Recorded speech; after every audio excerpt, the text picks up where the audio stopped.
A young student seeks solitude in a long-abandoned house to study for his exams. But he is not alone. Every night, a giant rat with baleful, intelligent eyes appears, a creature connected to the house's dark and terrible past. Hello, and welcome to MagicSurprise F. Tonight, we invite you to lock the doors, draw the curtains, and listen to a chilling tale of supernatural horror from the master himself, Bram Stoker. Story: The Judge's House. When the time for his examination drew near, Malcolmson made up his mind to go somewhere to read by himself. He feared the attractions of the seaside, and also he feared completely rural isolation. For of old he knew its charms, and so he determined to find some unpretentious little town where there would be nothing to distract him. He refrained from asking suggestions from any of his friends, for he argued that each would recommend some place of which he had knowledge, and where he had already acquaintances. As Malcolmson wished to avoid friends, he had no wish to encumber himself with the attention of friends' friends, and so he determined to look out for a place for himself. He packed a portmanteau with some clothes and all the books he required, and then took ticket for the first name on the local timetable which he did not know. When at the end of 3 hours' journey he alighted at Benchurch, he felt satisfied that he had so far obliterated his tracks as to be sure of having a peaceful opportunity of pursuing his studies. He went straight to the one inn which the sleepy little place contained, and put up for the night. Benchurch was a market town, and once in 3 weeks was crowded to excess, but for the remainder of the 21 days it was as attractive as a desert. Malcolmson looked around the day after his arrival to try to find quarters more isolated than even so quiet an inn as the Good Traveler afforded. There was only one place which took his fancy, and it certainly satisfied his wildest ideas regarding quiet. In fact, quiet was not the proper word to apply to it. Desolation was the only term conveying any suitable idea of its isolation. It was an old, rambling, heavy-built house of the Jacobean style, with heavy gables and windows, unusually small and set higher than was customary in such houses, and was surrounded with a high brick wall massively built. Indeed, on examination, it looked more like a fortified house than an ordinary dwelling. But all these things pleased Malcolmson. Here, he thought, is the very spot I have been looking for, and if I can get opportunity of using it, I shall be happy. His joy was increased when he realized beyond doubt that it was not at present inhabited.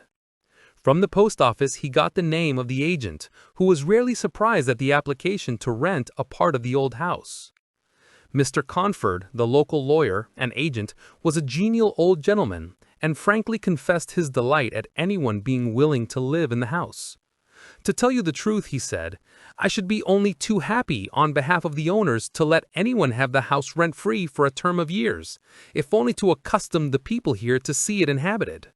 It has been so long empty that some kind of absurd prejudice has grown up about it, and this can be best put down by its occupation, if only, he added with a sly glance at Malcolmson, by a scholar like yourself, who wants its quiet for a time. Malcolmson thought it needless to ask the agent about the absurd prejudice. He knew he would get more information, if he should require it, on that subject from other quarters. He paid his 3 months' rent, got a receipt, and the name of an old woman who would probably undertake to do for him, and came away with the keys in his pocket. He then went to the landlady of the inn, who was a cheerful and most kindly person, and asked her advice as to such stores and provisions as he would be likely to require. She threw up her hands in amazement when he told her where he was going to settle himself. Not in the judge's house, she said, and grew pale as she spoke. He explained the locality of the house, saying that he did not know its name. When he had finished, she answered, Aye, sure enough, the very place. It is the judge's house, sure enough. He asked her to tell him about the place, why so called, and what there was against it. She told him that it was so called locally because it had been many years before. How long she could not say, as she was herself from another part of the country, but she thought it must have been 100 years or more, the abode of a judge who was held in great terror on account of his harsh sentences and his hostility to prisoners at assizes. As to what there was against the house itself, she could not tell. She had often asked, but no one could inform her, but there was a general feeling that there was something, and for her own part, she would not take all the money in Drinkwater's bank and stay in the house an hour by herself. Then she apologized to Malcolmson for her disturbing talk. "It is too bad of me, sir, and you, and a young gentleman too, if you will pardon me saying it, going to live there all alone? If you were my boy, and you'll excuse me for saying it, you wouldn't sleep there a night, not if I had to go there myself and pull the big alarm bell that's on the roof." The good creature was so manifestly earnest and was so kindly in her intentions that Malcolmson, although amused, was touched. He told her kindly how much he appreciated her interest in him, and added, "But my dear Mrs. Whittam, indeed you need not be concerned about me. A man who's reading for the mathematical triposts has too much to think about to be disturbed by any of these mysterious somethings, and his work is of too exact and prosaic a kind to allow of him having any corner in his mind for any mysteries of any kind. Harmonical progression, permutations and combination, and elliptic functions have sufficient mysteries for me." Malcolmson may not believe in the local superstitions, but he is about to spend his first night alone in the judge's house. What secrets do the shadows and the scampering rats hold? Before the fire burns low, we have a small request. If you are captivated by this classic tale of terror, please take a moment to subscribe to MagicSurprise F. Your support helps us bring more chilling stories to you. Now, let the night in the judge's house begin. Mrs. Witham kindly undertook to see after his commissions, and he went himself to look for the old woman who had been recommended to him. When he returned to the judge's house with her, after an interval of a couple of hours, he found Mrs. Witham herself waiting with several men and boys carrying parcels, and an upholsterer's man with a bed in a car, for she said, though tables and chairs might be all very well, a bed that hadn't been aired for mayhap 50 years was not proper for young bones to lie on. She was evidently curious to see the inside of the house, and though manifestly so afraid of the somethings, that at the slightest sound she clutched on to Malcolmson, whom she never left for a moment, went over the whole place. After his examination of the house, Malcolmson decided to take up his abode in the great dining room, which was big enough to serve for all his requirements, and Mrs. Witham, with the aid of the charwoman, Mrs. Dempster, proceeded to arrange matters. When the hampers were brought in and unpacked, Malcolmson saw that with much kind forethought, she had sent from her own kitchen sufficient provisions to last for a few days. Before going, she expressed all sorts of kind wishes, and at the door turned and said, "And perhaps, sir, as the room is big and drafty, it might be well to have one of those big screens put around your bed at night. Though, truth to tell, I would die myself if I were to be so shut in with all kinds of things that put their heads around the sides, or over the top, and look on me." The image which she had called up was too much for her nerves, and she fled incontinently. Mrs. Dempster sniffed in a superior manner as the landlady disappeared, and remarked that for her own part, she wasn't afraid of all the bogies in the kingdom. "I'll tell you what it is, sir," she said. "Bogies is all kinds and sorts of things, except bogies. Rats and mice and beetles and creaky doors and loose slates and broken panes and stiff drawer handles that stay out when you pull them and then fall down in the middle of the night. Look at the wainscot of the room. It is old, hundreds of years old. Do you think there's no rats and beetles there? And do you imagine, sir, that you won't see none of them? Rats is bogies, I tell you, and bogies is rats. And don't you get to think anything else." "Mrs. Dempster," said Malcolmson gravely, making her a polite bow, "you know more than a senior wrangler, and let me say that, as a mark of esteem for your indubitable soundness of head and heart, I shall, when I go, give you possession of this house, and let you stay here by yourself for the last 2 months of my tenancy. For 4 weeks will serve my purpose." "Thank you kindly, sir," she answered, "but I couldn't sleep away from home a night. I am in greenhouse charity, and if I slept a night away from my rooms, I should lose all I have to live on. The rules is very strict, and there's too many watching for a vacancy for me to run any risks in the matter. Only for that, sir, I'd gladly come here and attend on you all together during your stay."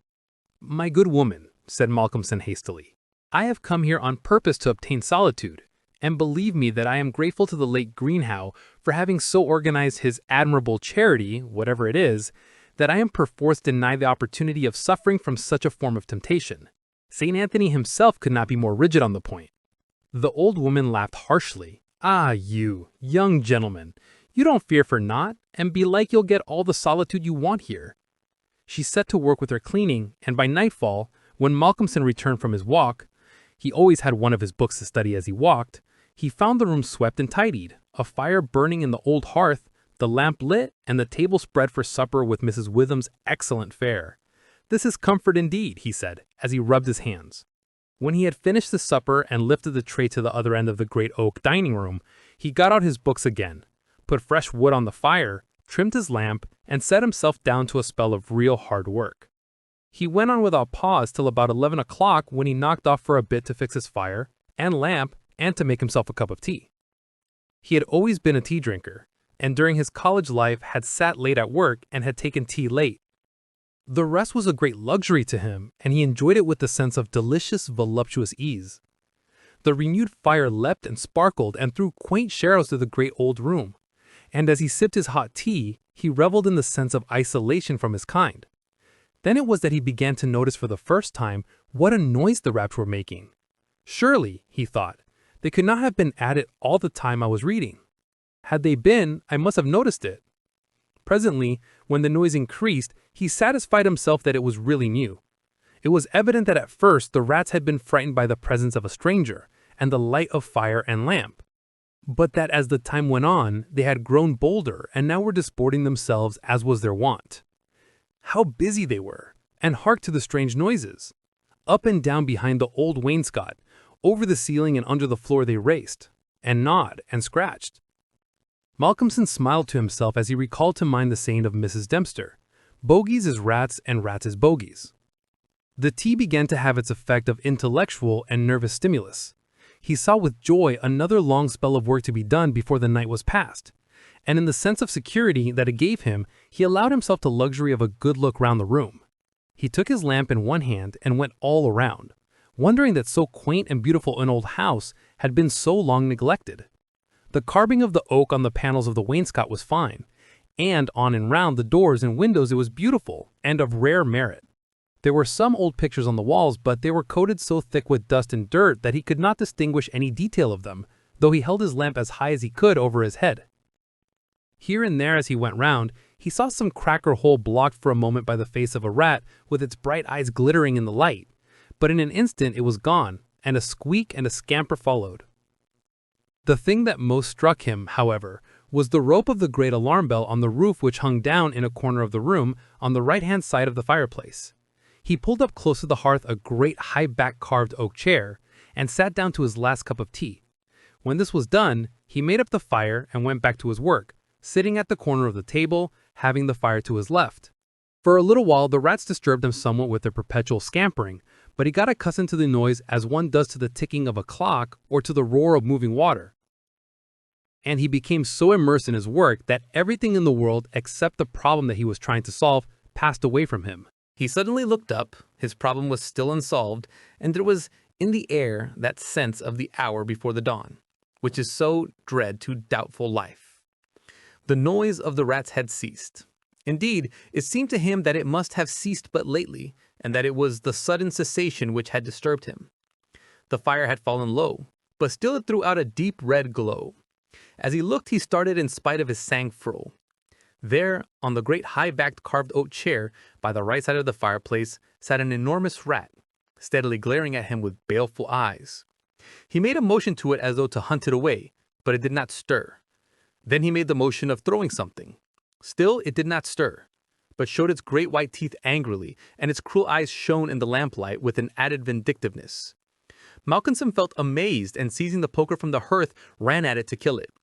Before, however, he could strike it, the rat, with a squeak that sounded like the concentration of hate, jumped up on the floor and, running up the rope of the alarm bell, disappeared in the darkness beyond the range of the green-shaded lamp.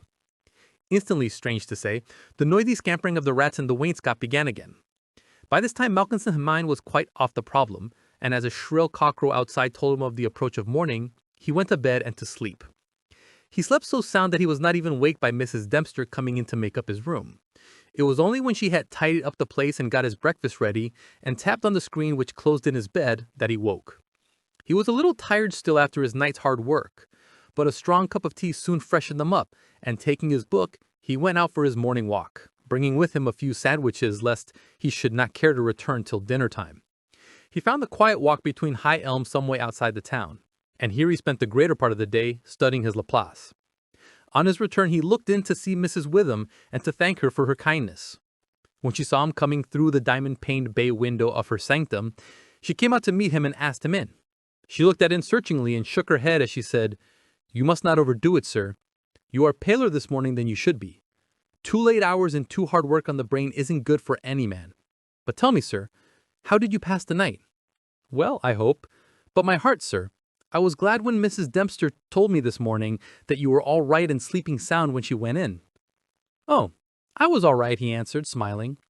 "The some things didn't worry me, as yet. Only the rats, and they had a circus, I tell you, all over the place. There was one wicked-looking old devil that sat up on my own chair by the fire and wouldn't go till I took the poker to him.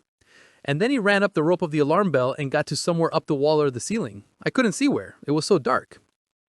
"Mercy on us," said Mrs. Witham, "an old devil, and sitting on a chair by the fireside? Take care, sir, take care. There's many a true word spoken in jest." "How do you mean? 'Pon my word, I don't understand. An old devil, the old devil, perhaps." "There, sir, you needn't laugh," for Malkinson had broken into a hearty peal. "You young folks thinks it's easy to laugh at things that makes older ones shudder. Never mind, sir, never mind. Please God you'll laugh all the time. It's what I wish you myself." And the good lady beamed all over in sympathy with his enjoyment, her fears gone for a moment. "Oh, forgive me," said Malkinson presently. "Don't think me rude, but the idea was too much for me, that the old devil himself was on the chair last night." And at the thought he laughed again. Then he went home to dinner. This evening the scampering of the rats began earlier. Indeed, it had been going on before his arrival, and only ceased while his presence by its freshness disturbed them. After dinner he sat by the fire for a while and had a smoke, and then having cleared his table, began to work as before. Tonight the rats disturbed him more than they had done on the previous night. How they scampered up and down, and under and over! How they squeaked and scratched and gnawed! How they, getting bolder by degrees, came to the mouths of their holes into the chinks and cracks and crannies in the wainscot, till their eyes shone like tiny lamps as the firelight rose and fell. But to him now, doubtless accustomed to them, their eyes were not wicked. Only their playfulness touched him. Sometimes the boldest of them made sallies out on the floor or along the moldings of the wainscot. Now and again as they disturbed him, Malkinson made a sound to frighten them, smiting the table with his hand or giving a fierce hush, hush, so that they fled straightway to their holes. And so the early part of the night wore on, and despite the noise, Malkinson got more and more immersed in his work. All at once he stopped, as on the previous night, being overcome by a sudden sense of silence. There was no faintest sound of gnaw or scratch or squeak. The silence was as of the grave. He remembered the odd occurrence of the previous night, and instinctively he looked at the chair standing close by the fireside. And then a very odd sensation thrilled through him. There on the great high-backed carved oak chair by the right side of the fireplace sat an enormous rat, steadily glaring at him with baleful eyes. He made a motion to it as though to hunt it away, but it did not stir. Then he made the motion of throwing something. Still it did not stir, but showed its great white teeth angrily, and its cruel eyes shone in the lamplight with an added vindictiveness. Malkinson felt amazed and, seizing the poker from the hearth, ran at it to kill it. Before, however, he could strike it, the rat, with a squeak that sounded like the concentration of hate, jumped up on the floor, and running up the rope of the alarm bell, disappeared in the darkness beyond the range of the green-shaded lamp. Instantly, strange to say, the noisy scampering of the rats in the wainscot began again. On this occasion, as on the previous one, Malkinson could not see at what part of the room the rat disappeared to, for the green shade of the lamp left the upper part of the room in darkness, and the fire had burned low. On looking at his watch, he found it was close on midnight, and not sorry for the divertisement, he made up his fire and made himself his nightly pot of tea. He had gone through a good spell of work, and thought himself entitled to a cigarette, and so he sat on the great oak chair before the fire and enjoyed it. While smoking, he began to think that he would like to know where the rat disappeared to, for he had certain ideas for the morrow not entirely disconnected with a rat trap. Accordingly, he lit another lamp and placed it so that it would shine well into the right-hand corner of the wall by the fireplace. Then he got all the books he had with him and placed them handy to throw out the vermin. Finally, he lifted the rope of the alarm bell and placed the end of it on the table, fixing the extreme end under the lamp. As he handled it, he couldn't help noticing how pliable it was, especially for so strong a rope, and one not in use. You could hang a man with it, he thought to himself. When his preparations were made, he looked around and said complaintly, "There now, my friend, I think we shall learn something of you this time." He began his work again and, though as before, somewhat disturbed at first by the noise of the rats, soon lost himself in his propositions and problems. Again he was called to his immediate surroundings. Suddenly, this time, it might not have been the sudden silence only, which took his attention. There was a slight movement of the rope and the lamp moved. Without stirring, he looked to see if his pile of books was within range, and then cast his eye along the rope. As he looked, he saw the great rat drop from the rope on the oak armchair and sit there glaring at him. He raised a book in his right hand and, taking careful aim, flung it at the rat. The latter, with a quick movement, sprang aside and dodged the missile. He then took another book and a third and flung them one after another at the rat, but each time unsuccessfully. At last, as he stood with a book poised in his hand to throw, the rat squeaked and seemed afraid. This made Malcolmson more than ever eager to strike, and the book flew and struck the rat a resounding blow. It gave a terrified squeak, and turning on his pursuer a look of terrible malevolence, ran up the chair back and made a great jump to the rope of the alarm bell and ran up it like lightning. The lamp rocked under the sudden strain, but it was a heavy one and did not topple over. Malcolmson kept his eyes on the rat and saw it by the light of the second lamp leap to a moulding of the wainscot and disappear through a hole in one of the great pictures which hung on the wall, obscured and invisible through its coating of dirt and dust. "I shall look up my friend's habitation in the morning," said the student as he went over to collect his books. "The third picture from the fireplace I shall not forget." He picked up the books one by one, commenting on them as he lifted them. Conic sections he does not mind, nor cycloidal oscillations, nor the principia, nor quaternions, nor thermodynamics. Now for the book that fetched him. Malcolmson took it up and looked at it. As he did so, he started, and a sudden pallor overspread his face. He looked round uneasily and shivered slightly as he murmured to himself, "The Bible my mother gave me. What an odd coincidence." He sat down to work again, and the rats in the wainscot renewed their gambols. They did not disturb him, however. Somehow their presence gave him a sense of companionship. But he could not attend to his work, and after striving to master the subject on which he was engaged, gave it up in despair and went to bed as the first streak of dawn stole in through the eastern window. He slept heavily but uneasily, and dreamed much. And when Mrs. Dempster woke him late in the morning, he seemed ill at ease, and for a few minutes did not seem to realize exactly where he was. His first request rather surprised the servant.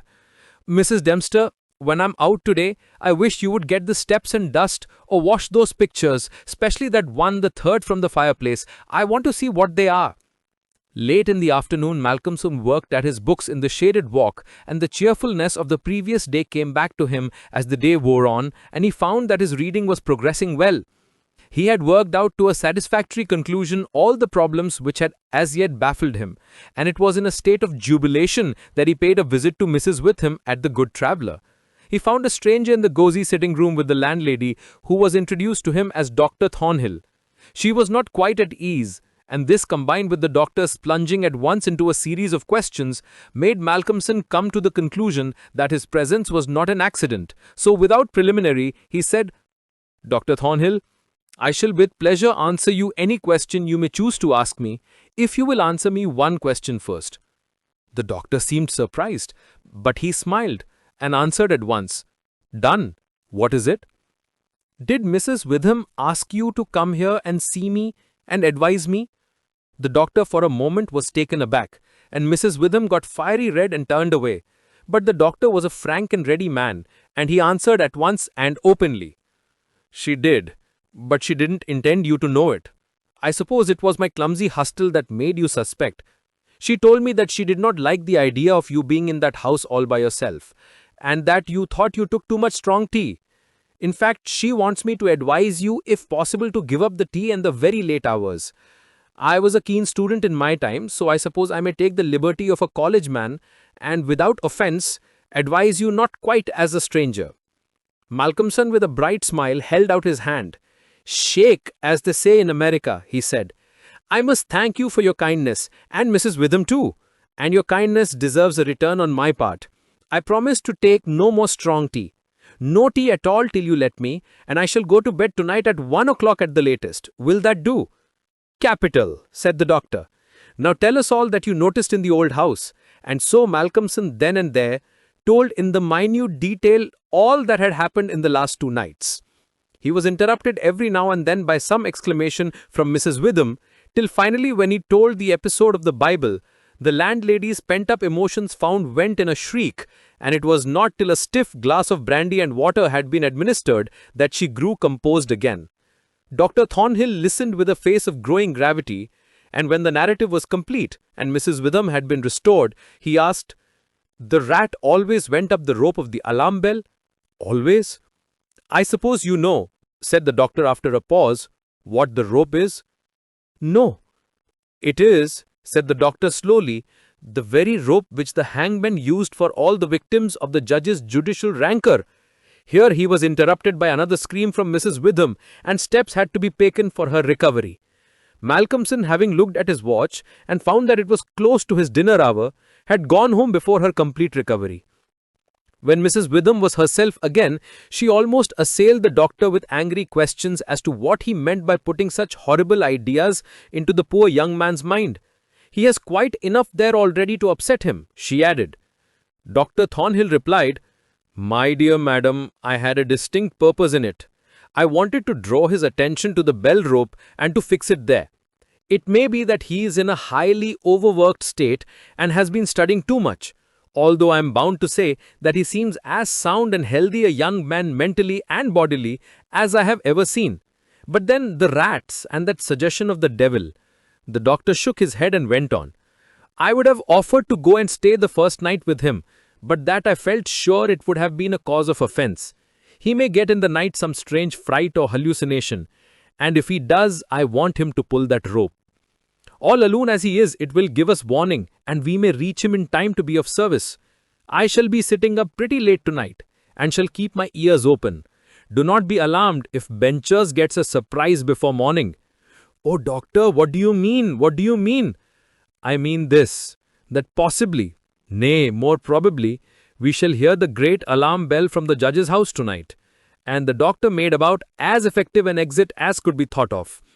When Malcolmson arrived home, it found that it was a little after his usual time, and Mrs. Dempster had gone away.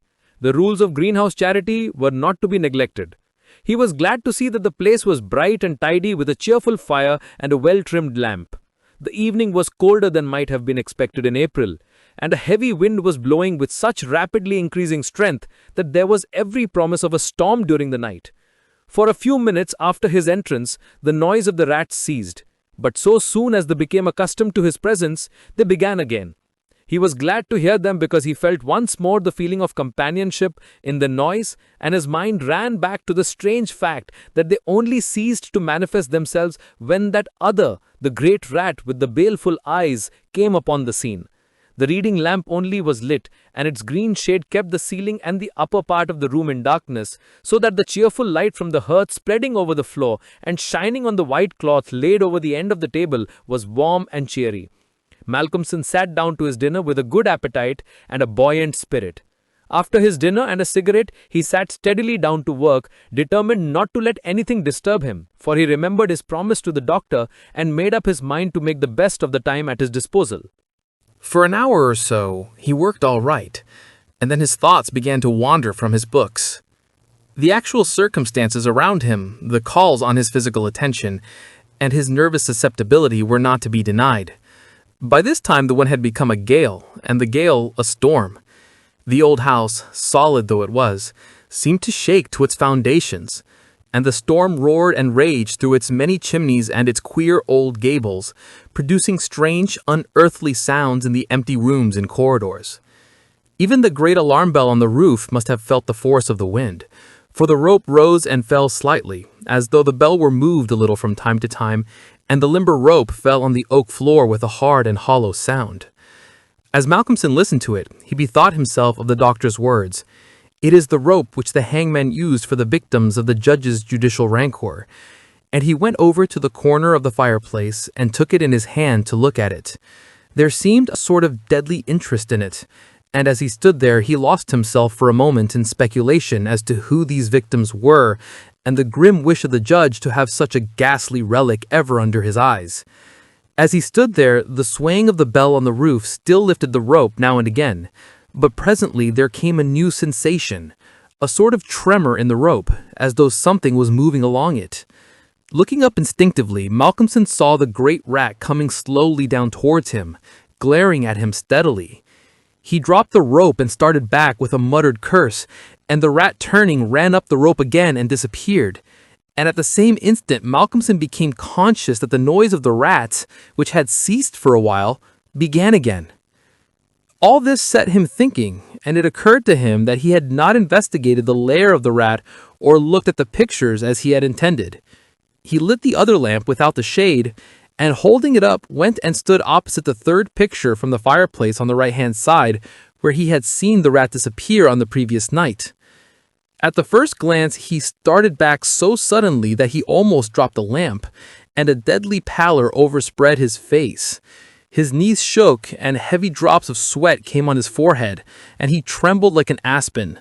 But he was young and plucky, and pulled himself together, and after the pause of a few seconds, stepped forward again, raised the lamp, and examined the picture which had been dusted and washed, and now stood out clearly. It was of a judge, dressed in his robes of scarlet and ermine. His face was strong and merciless, evil, crafty, and vindictive, with a sensual mouth, hooked nose of ruddy color, and shaped like the beak of a bird of prey. The rest of the face was of a cadaverous color. The eyes were of a peculiar brilliance, and with a terribly malignant expression. As he looked at them, Malcolmson grew cold, for he saw there the very counterpart of the eyes of the great rat. The lamp almost fell from his hand. He saw the rat with its baleful eyes peering out through the hole in the corner of the picture, and noted the sudden cessation of the noise of the other rats. However, he pulled himself together and went on with his examination of the picture. The judge was seated in a great high-backed carved oak chair, on the right-hand side of a great stone fireplace, where, in the corner, a rope hung down from the ceiling, its end lying coiled on the floor. With a feeling of something like horror, Malcolmson recognized the scene of the room as it stood, and gazed around him in an awestruck manner, as though he expected to find some strange presence behind him. Then he looked over to the corner of the fireplace, and with a loud cry, he let the lamp fall from his hand. There, in the judge's armchair, with the rope hanging behind, sat the rat with the judge's baleful eyes, now intensified and with a fiendish leer. Save for the howling of the storm without, there was silence. The fallen lamp recalled Malcolmson to himself. Fortunately, it was of metal, so the oil was not spilt. However, the practical need to attend to it settled at once his nervous apprehensions. When he had turned it out, he wiped his brow and thought for a moment. He said to himself, "This will not do. If I go on like this, I shall become a crazy fool. This must stop. I promised the doctor I would not take tea. Faith, he was pretty right. My nerves must have been getting into a queer state. Funny I didn't notice it. I never felt better in my life. However, it's all right now, and I shall not be such a fool again." Then he mixed himself a good stiff glass of brandy and water, and resolutely sat down to his work. It was nearly an hour when he looked up from his book, disturbed by the sudden stillness. Without, the wind howled and roared louder than ever, and the rain drove in sheets against the windows, beating like hail on the glass. But within there was no sound whatsoever, save for the echo of the wind as it roared in the great chimney, and now and then a hiss as a few raindrops found their way down the chimney in a lull of the storm. The fire had fallen low, and had ceased to flame, though it threw out a red glow. Malcolmson listened attentively, and presently heard a thin squeaking noise, very faint. It came from the corner of the room where the rope hung down, and he thought it was the creaking of the rope on the floor as the swaying of the bell raised and lowered it. Looking up, however, he saw in the dim light the great rat clinging to the rope and gawing at it. The rope was already nearly gone through. He could see the lighter color where the strands were laid bare. As he looked, the job was completed. and the severed end of the rope fell clattering on the oaken floor, whilst for an instant the great rat remained like a knob or tassel at the end of the rope, which now began to sway to and fro. Malcolmson felt for a moment another pang of terror as he thought that now the possibility of calling the outer world to his assistance was cut off. But an intense anger took its place, and seizing the book he was reading, he hurled it at the rat. The blow was well aimed, but before the missile could reach him, the rat dropped off and struck the floor with a soft thud. Malcolmson instantly rushed over towards him, but it darted away and disappeared in the darkness of the room. Malcolmson felt that his work was over for the night, and determined then and there to vary the monotony of the proceedings by a hunt for the rat, and took off the green shade of the lamp so as to ensure a wider spreading light. As he did so, the gloom of the upper part of the room was relieved, and in the new flood of light, great by comparison with the previous darkness, the pictures on the wall stood out boldly. From where he stood, Malcolmson saw right opposite to him the third picture on the wall from the right hand of the fireplace. He rubbed his eyes in surprise, and then a great fear began to come upon him. In the center of the picture was a great irregular patch of brown canvas, as fresh as when it was stretched on the frame. The background was as before, with chair and chimney corner and rope, but the figure of the judge had disappeared. Malcolmson, almost in a chill of horror, turned slowly round, and then he began to shake and tremble like a man in a palsy. His strength seemed to have left him, and he was incapable of action or movement, hardly even of thought. He could only see and hear. There, on the great high-backed carved oak chair, sat the judge, in his robes of scarlet and ermine, with his baleful eyes glaring vindictively, and the smile of triumph on the resolute, cruel mouth, as he lifted with his hands a black cap. Malcolmson felt as if the blood was running from his heart, as one does in moments of prolonged suspense. There was a singing in his ears. Without, he could hear the roar and howl of the tempest, and through it, swept on the storm, came the striking of midnight by the great chimes in the marketplace. He stood for a space of time that seemed to him endless, still as a statue, and with wide-open, horror-struck eyes, breathless. As the clock struck, so the smile of triumph on the judge's face intensified, and at the last stroke of midnight, he placed the black cap on his head.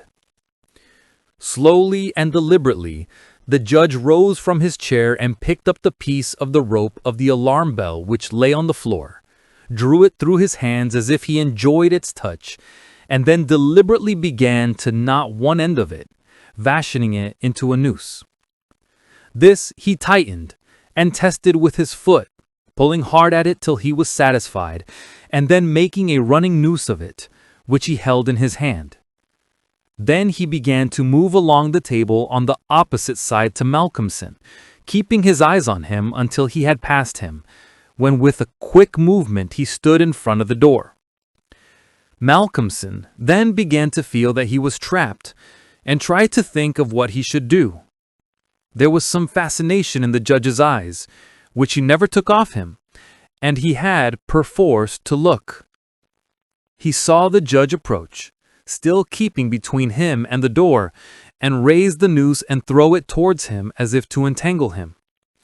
With a great effort, he made a quick movement to one side, and saw the rope fall beside him and heard it strike the oaken floor. Again, the judge raised the noose and tried to ensnare him, ever keeping his baleful eyes fixed on him, and each time, by a mighty effort, the student just managed to evade it.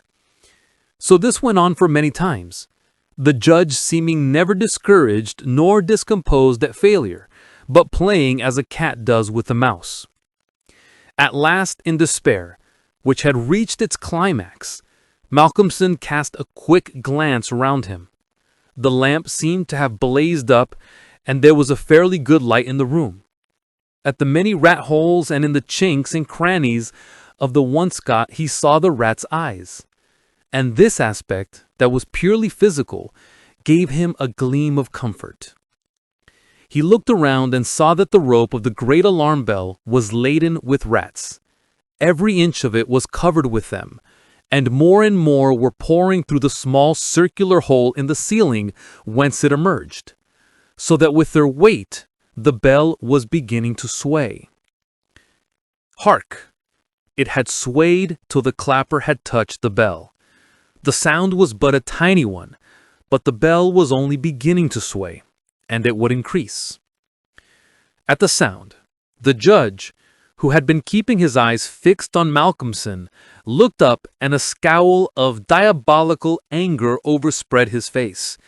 His eyes fairly glowed like hot coals, and he stamped his foot with a sound that seemed to make the house shake. A dreadful peal of thunder broke overhead, as he raised the rope again, whilst the rats kept running up and down the rope as though working against time. This time, instead of throwing it, he drew close to his victim and held open the noose as he approached. As he came closer, there seemed something paralyzing in his very presence, and Malcolmson stood rigid as a corpse. He felt the judge's icy fingers touch his throat as he adjusted the rope. The noose tightened. Then the judge, taking the rigid form of the student in his arms, carried him over and placed him standing in the oak chair, and stepping up beside him, put his hand up and caught the end of the swaying rope of the alarm bell. As he raised his hand, the rats fled squeaking and disappeared through the hole in the ceiling whence it emerged, so that with their weight, the bell was beginning to sway. When the alarm bell of the judge's house began to sound, a crowd soon assembled. Lights and torches of various kinds appeared, and soon a silent crowd was hurrying to the spot. They knocked loudly at the door, but there was no reply. Then they burst in the door and poured into the great dining room, the doctor at the head. There, at the end of the rope of the great alarm bell, hung the body of the student, and on the face of the judge in the picture was a malignant smile. And that was Bram Stoker's The Judge's House, a testament to the enduring evil that can linger in a place long after its master is gone. If you enjoy classic tales of Gothic horror that build to a heart-stopping climax, please show your support by subscribing to our YouTube channel, MagicSurprise F. Remember to click the bell icon so you never miss another journey into terror. Your likes, comments, and shares are greatly appreciated. Let us know what you thought of this chilling story. Thank you for listening, and we'll see you again with another magical surprise.